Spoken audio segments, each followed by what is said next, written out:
સાવરકુંડલામાં કાળઝાળ 44 ડિગ્રી ગરમ તાપમાન વચ્ચે માનવ સેવાનું અનોખું ઉદાહરણ જોવા મળી રહ્યું છે. નવા બસ સ્ટેન્ડ પાસે છેલ્લા 5 વર્ષથી કાર્યરત ઉષાબેન દિનેશભાઈ શાહ વરિયાળી શરબત કેન્દ્ર લોકો માટે આશીર્વાદરૂપ બન્યું છે. શ્રી દિનેશચંદ્ર બાલચંદ દોશી ચેરિટેબલ ટ્રસ્ટ દ્વારા દરરોજ 4500થી વધુ લોકોને નિઃશુલ્ક ઠંડુ વરિયાળી અને લીંબુ શરબત પીરસવામાં આવે છે.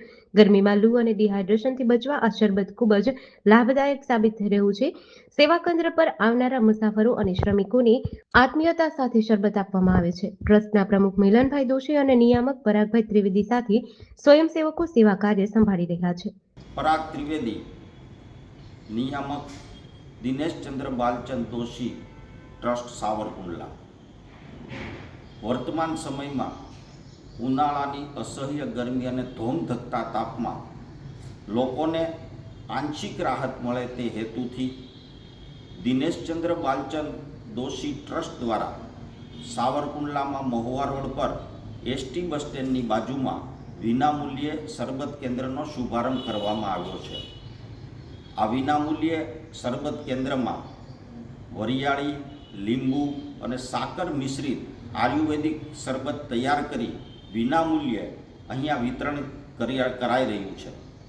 છેલ્લા ઘણા વર્ષોથી આ રીતે ઉનાળાની અંદર ચાલુ કરવામાં આવતા શરબત કેન્દ્રનો અવિરતપણે લોકો લાભ લઈ રહ્યા છે.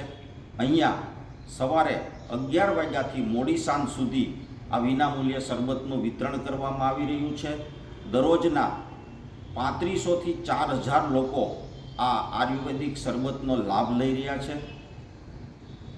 અમારા ટ્રસ્ટ દ્વારા સાવરકુંડલા શહેર અને તાલુકાના અનેક ગામોની અંદર દર વર્ષે ઉનાળામાં વિનામૂલ્યે છાશ કેન્દ્રો પણ ચાલુ કરાઈ રહ્યા છે. તે રીતે આ વર્ષે પણ સાવરકુંડલા શહેર અને તાલુકાના ઘણા ગામોની અંદર વિનામૂલ્યે છાશ કેન્દ્રો પણ ચાલુ કરવામાં આવ્યા છે.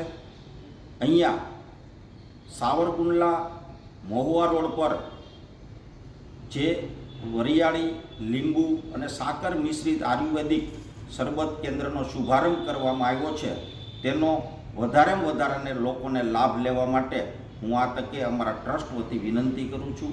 આભાર. જેડીસી ન્યૂઝ સાથે મૌલિક દોશી, અમરેલી.